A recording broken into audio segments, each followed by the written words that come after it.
Por la señal de la Santa Cruz, de nuestros enemigos líbranos, Señor Dios nuestro, en el nombre del Padre, y del Hijo, y del Espíritu Santo. Amén.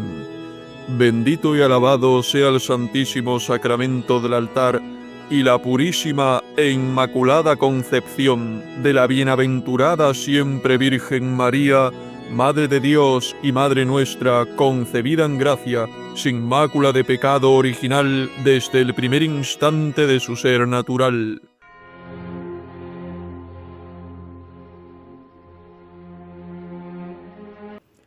Queriendo Dios escoger una madre que fuese digna de sí, para distinguirla no se propuso ni las ventajas del nacimiento, ni los bienes de fortuna, ni lo elevado de la condición, ni el resplandor del poder mundano, ni todo aquello que las cualidades naturales tienen de más brillante, sino sólo la gracia santificante, dada desde el primer momento de su concepción. Habiendo el Verbo eterno resuelto hacerse hombre, siendo árbitro de elegir una madre que estuviese sobre el trono, y de hacerla soberana de todos los reinos del mundo, en nada menos piensa que en eso. Si la hace nacer de una sangre ilustre que había juntado el sacerdocio y el reino, no es tanto en vista de la nobleza, cuanto por recompensar la fe de Abraham, de Isaac, de Jacob y la santidad de David, porque si hubiera buscado el esplendor del nacimiento, hubiera escogido una nobleza confundida con la plebe, reducida a la condición de artesano, pobre, obscura, sin nombre, sin cargos y sin empleos. ¿No piensa el Señor en todas estas ventajas que tienen tanto atractivo para nosotros? Estos bienes naturales serían comunes a María con todas las gentes del mundo.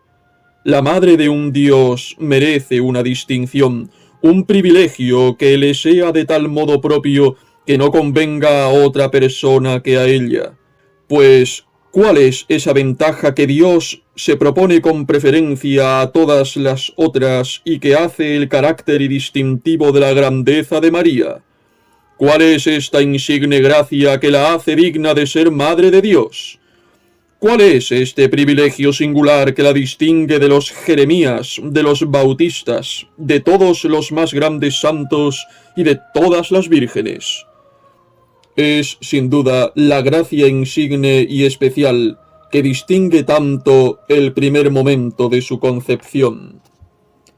La santificación en el seno de su madre, un nacimiento del todo santo, no hubieran sido un privilegio particular de la Madre de Dios, que en sentir de los padres recibió más gracia ella sola y más insignes favores que todos los santos juntos, y a quien Dios dio todas las gracias, toda la perfección, toda la gloria que el entendimiento puede concebir en una pura criatura, dice Santo Tomás de Villanueva, y todavía más de lo que el espíritu humano puede concebir.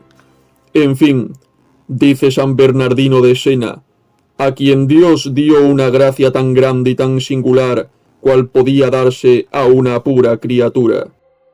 Ya bajo el símbolo de la azucena, cuya blancura se hace admirar en medio de las espinas, ya bajo el de un jardín cerrado a la serpiente y de una fuente sellada. La Santísima Trinidad cerró de tal suerte este jardín, dice Ricardo de San Lorenzo, que ha sido impenetrable a todo insulto enemigo. ¿Qué apariencia, dicen los padres, hay que la que debía ser Madre de Dios fuese un solo momento objeto de su odio? Que la reina de los ángeles y de los hombres fuese un solo instante esclava del demonio y, en fin, que la gracia de la inocencia original concedida a los ángeles y a Eva fuese negada a María. ¡Qué votos, Dios mío, por espacio de 5000 años para ver aparecer al Redentor de los hombres! Sepultados todos los mortales en las tinieblas que se habían esparcido sobre la faz de la tierra desde el pecado de Adán, suspiraban por aquel hermoso día que debía producir el sol de justicia. La Inmaculada Concepción de María es la aurora de este día, dice el venerable Pedro de Cluny. Qué gozo ver aparecer la aurora cuando se espera con impaciencia el día. María es aquella vara derecha de que habla el Espíritu Santo, dice San Ambrosio, y en la que no se halló ni el nudo del pecado original ni la corteza del actual. Esto hizo decir a San Juan Damasceno que la naturaleza, antes de producir su efecto respecto de María, había esperado, por decirlo así, que la gracia produjera el suyo.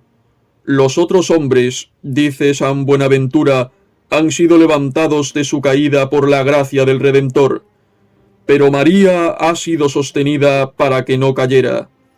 Esto hizo decir a San Bernardino que María era la primogénita del Redentor del mundo.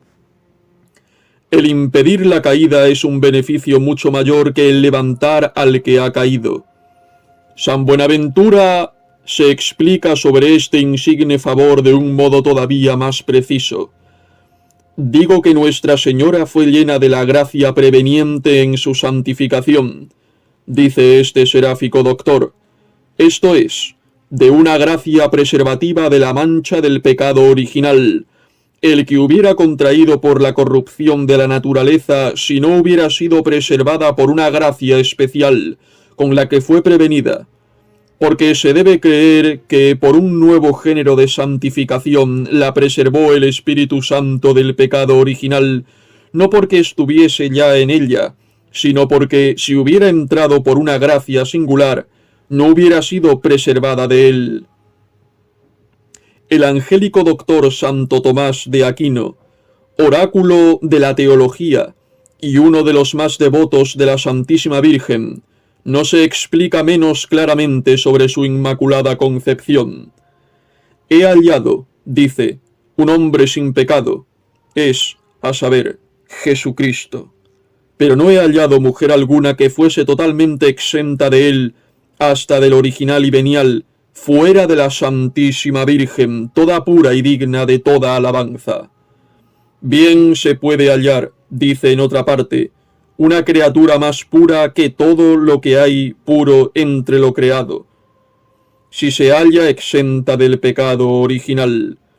Y tal fue la pureza de la bienaventurada Virgen, la que fue exenta de todo pecado original y venial.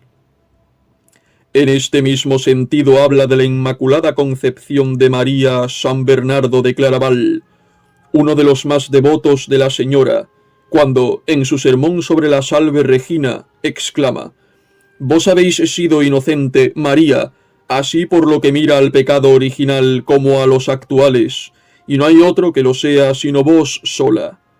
Porque de todas partes, esto es, de parte del pecado original y del actual, sois inocente vos sola. Todos los otros, si fueran preguntados, ¿qué podrían decir sino lo que dice el apóstol San Juan? Si decimos que no tenemos pecados, mentimos. No hay uno entre los hijos de los hombres, ni grande ni pequeño, que esté dotado de una tan grande santidad, ni tan privilegiado que no esté concebido en pecado, excepto la madre de aquel que no puede tener pecado, sino que quita él mismo los pecados del mundo». Estas palabras tomólas San Bernardo de San Agustín. Si esta gracia de predilección que María hubiera preferido en sentir de los padres a la maternidad divina, si el uno o el otro de estos dos insignes favores se hubieran dejado a su elección, si esta gracia, si este privilegio ensalza tanto la gloria de María, no excita menos la devoción de los fieles.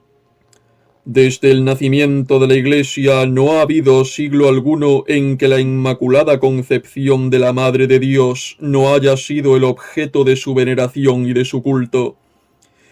En el primer siglo se ven los Santiagos, San Marcos y San Andrés en sus liturgias, y especialmente en la de Santiago el Mayor, referida por Tesifón y por Alacio.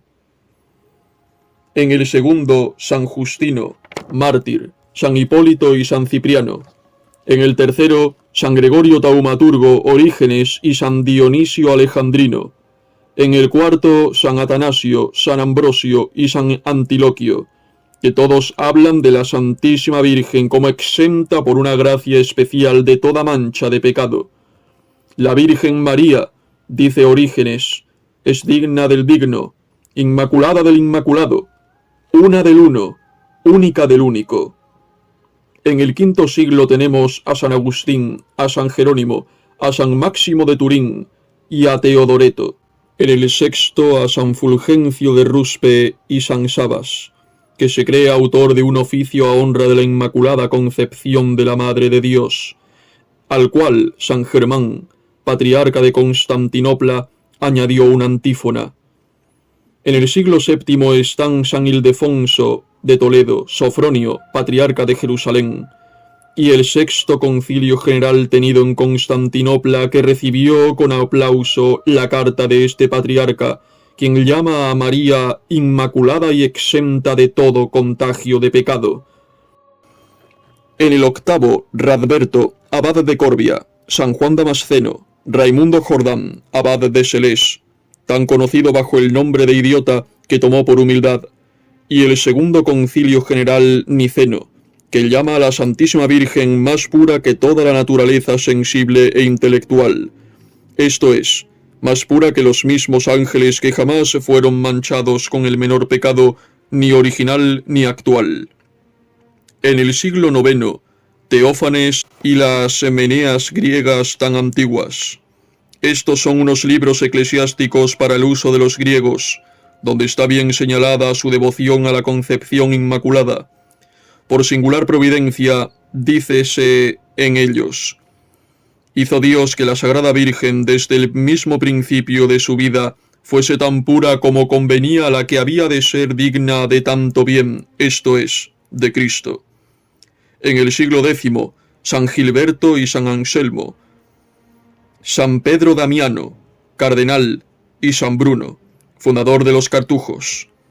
En el undécimo, San Ivo de Chartres. En el duodécimo, Santo Tomás, San Buenaventura y Escoto. En el decimotercio, San Alberto Magno y Alejandro de Ales. En el decimocuarto, San Lorenzo Justiniano. Cuéntanse más de 400 autores de los 3 siglos siguientes, de los cuales los 70 son obispos, célebres todos por su piedad y por su ciencia, todos los cuales han escrito en favor de la concepción inmaculada de la Madre de Dios. Se puede decir que una de las verdades de la fe en la cristiandad más segura, más sólidamente establecida, es la de la Inmaculada Concepción de la Virgen Santísima. Lección del libro de la sabiduría. El Señor me poseyó desde el principio de sus caminos, antes que hiciera nada en el comienzo. Fui decretada eternamente desde el principio, antes que fuera hecha la tierra. Aún no existían los abismos y yo ya había sido concebida. Aún no habían brotado las fuentes de las aguas. Aún no habían sido asentados los montes con su pesada mole. Yo fui engendrada antes que los collados. Aún no había hecho la tierra, ni los ríos, ni los quicios del orbe de la tierra. Cuando preparaba los cielos, allí estaba yo. Cuando ceñía los abismos con valla y ley inmutable. Cuando afirmaba los astros arriba y nivelaba las fuentes de las aguas. Cuando ponía sus términos al mar y dictaba la ley a las aguas, para que no pasaran de sus límites. Cuando pesaba los fundamentos de la tierra, con él estaba yo, ordenándolo todo, y me deleitaba todos los días, jugando delante de él todo el tiempo, jugando en el orbe de las tierras, y mis delicias eran estar con los hijos de los hombres.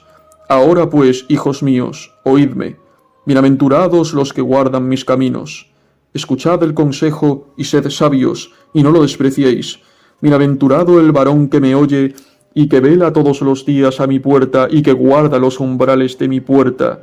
El que me encontrare a mí, encontrará la vida, y beberá la salud en el Señor. A Dios gracias. Secuencia del Santo Evangelio según San Lucas. Gloria a vos, Señor. En aquel tiempo fue enviado por Dios el ángel Gabriel a una ciudad de Galilea llamada Nazaret, a una virgen desposada con un varón llamado José, de la casa de David, y el nombre de la virgen era María. Y habiendo entrado el ángel a ella, dijo: Ave, gracia plena, el Señor es con vos. Bendita vos entre las mujeres. Alabanza a vos, oh Cristo. Bendita sois vos, oh Virgen María, del Señor Dios excelso sobre todas las mujeres en la tierra. Vos sois la gloria de Jerusalén, vos la leticia de Israel, vos la honorificencia de nuestro pueblo. Aleluya, aleluya. Toda hermosa sois, María, y no está en vos la mácula original. Aleluya.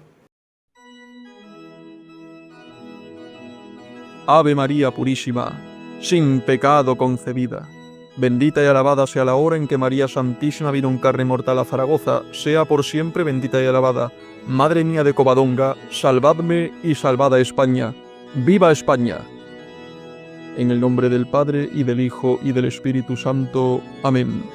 Ad majorem Dei gloriam.